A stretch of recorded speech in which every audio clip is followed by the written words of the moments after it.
สุดจัด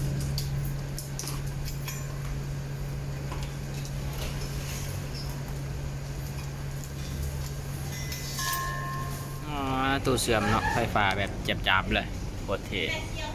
เบิ่งสายไฟเพิ่นเชื่อมตู้เนาะชี้มือสร้างระดับมือโปร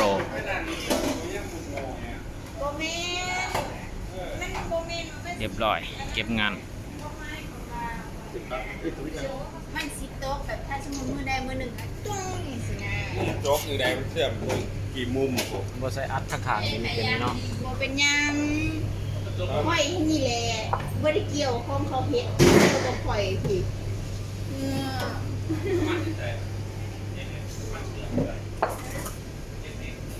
เรียบร้อย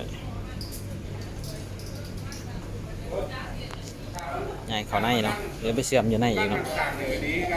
เบิ่งชี้มือไปเนาะเพิ่นเก็บงานแบบละเอียดแห้งเลยเบิ่งคมกริบเนาะ